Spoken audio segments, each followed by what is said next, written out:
삼성의 시작은 건어물 장사였습니다. 그 작은 가게가 어떻게 세계를 움직이는 기업이 되었을까요?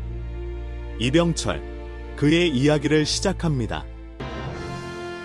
프라이드 코리아, 대한자랑. 이병철 회장은 1910년 2월 12일 경상남도 의령군 정곡면에서 태어났습니다. 당시 조선은 일제강점기의 시작을 맞이하던 시기였고 사회는 극심한 혼란과 변화를 겪고 있었습니다. 그의 집안은 비교적 부유한 지주 집안이었고 그는 막내 아들로 태어나 많은 사랑을 받으며 자랐습니다. 어려서부터 그는 조용하고 내성적인 성격이었지만 책을 좋아하고 사색을 즐기며 남다른 집중력을 보였습니다. 그는 어린 시절부터 사업가적인 기질을 드러냈다고 전해집니다. 마을 사람들과의 교류보다는 혼자만의 시간 속에서 생각을 정리하고 경제와 숫자에 대한 관심을 보였습니다. 이병철 회장은 어릴 때부터 부친의 상업 활동을 지켜보며 장사와 돈의 흐름, 거래의 신용이라는 개념을 체득해 나갔습니다.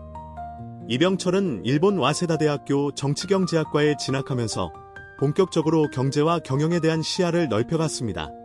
와세다는 당대 일본 내에서도 가장 개방적이고 현대적인 학문 분위기를 자랑하는 대학이었고 그는 이곳에서 시장경제의 논리와 자본주의 시스템의 구조를 체계적으로 접하게 됩니다. 그러나 건강 문제와 집안 사정으로 학업을 중단하고 귀국하게 됩니다. 이 시기가 오히려 그에게는 실전 경험의 시작이었습니다. 그는 학문 대신 현실 속에서 사업의 본질을 배우며 이후 사업가로서의 길을 걷기 시작합니다. 1938년 대구에서 삼성상회를 설립합니다. 삼성의 시작은 지금의 전자, 반도체와는 전혀 거리가 먼 단순한 무역상이었습니다. 당시 삼성상회는 건어물, 국수, 설탕 등을 유통하는 사업으로 출발했습니다. 하지만 그는 단순한 유통이 아닌 신용과 정직, 그리고 품질을 가장 중요한 가치로 삼았습니다. 그는 거래처와의 관계에서 철저한 신뢰를 바탕으로 한 계약을 중시했으며 고객의 신뢰를 무엇보다 중요한 자산으로 여겼습니다. 삼성상회가 주목받기 시작한 것은 바로 이러한 정직한 거래 문화 때문이었습니다. 이병철 회장은 제품이 훼손되거나 불량일 경우 조건 없이 환불하거나 교환해주는 정책을 도입했습니다.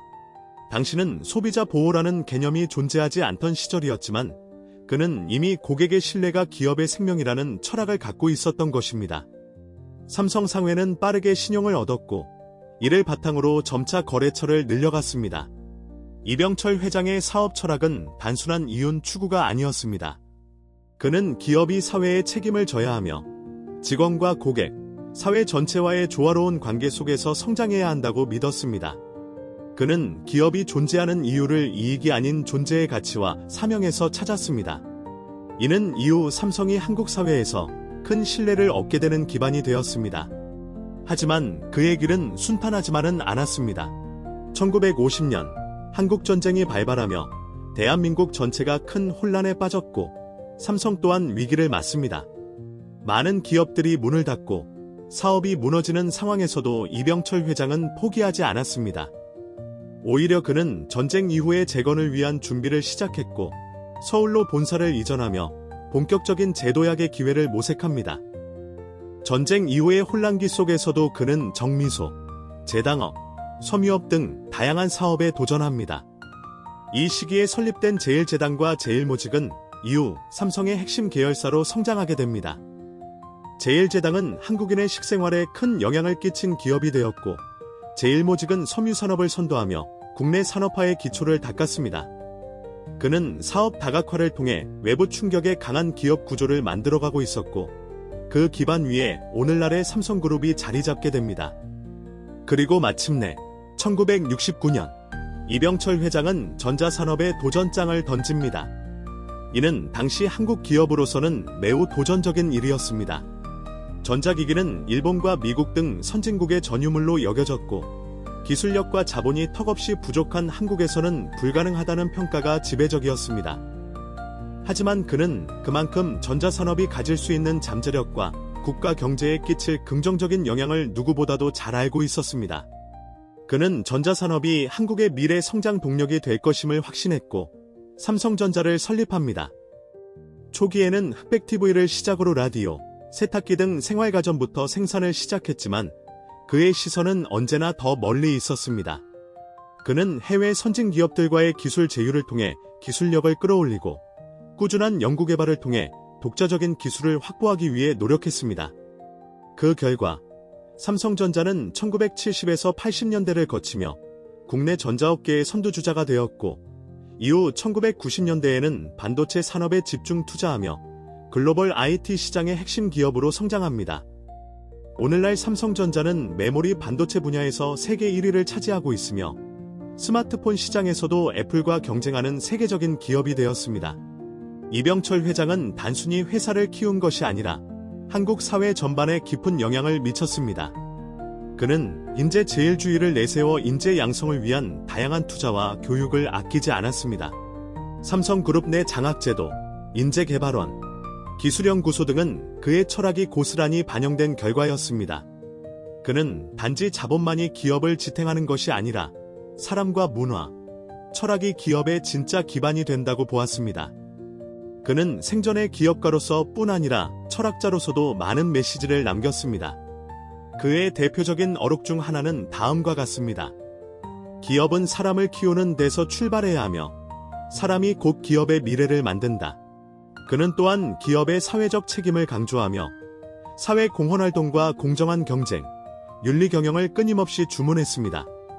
삼성의 사회적 이미지가 단순한 돈 버는 기업이 아니라 신뢰할 수 있는 국민기업으로 자리잡게 된 데는 이병철 회장의 이러한 가치관이 크게 작용했습니다. 이병철 회장은 문화와 예술의 중요성도 강조했습니다. 그는 기업이 단지 돈을 벌기 위한 조직이 아니라 사회의 문화적 깊이를 책임질 수 있어야 한다고 봤습니다. 이러한 철학은 이후 호암미술관, 리온미술관 등 다양한 문화재단 설립으로 이어졌고 지금까지도 대한민국 문화계에 큰 영향을 미치고 있습니다. 1987년 이병철 회장은 향년 77세의 나이로 세상을 떠납니다. 그는 세상을 떠났지만 그가 남긴 정신과 유산은 오늘날에도 대한민국 곳곳에서 살아 숨쉬고 있습니다. 삼성이라는 거대한 기업은 그가 닦아놓은 토대 위에서 여전히 성장하고 있으며 수많은 사람들이 그의 철학을 기억하고 따르고 있습니다. 그의 이야기는 단지 한 사람의 성공담이 아닙니다. 그것은 대한민국이라는 나라가 어떻게 가난과 전쟁을 이겨내고 지금의 경제강국으로 도약할 수 있었는지를 보여주는 생생한 증거입니다. 그는 시대의 한계를 뛰어넘었고 불가능을 가능으로 만든 기업가였습니다. 그는 말했습니다.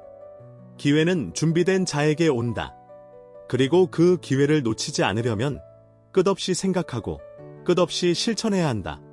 오늘날 우리가 자랑스러워하는 대한민국의 기적. 그 중심에는 이병철 회장 같은 시대의 개척자가 있었기에 가능했습니다. 다음 시간에는 또 한 명의 대한민국을 만든 사람의 이야기를 가지고 찾아뵙겠습니다.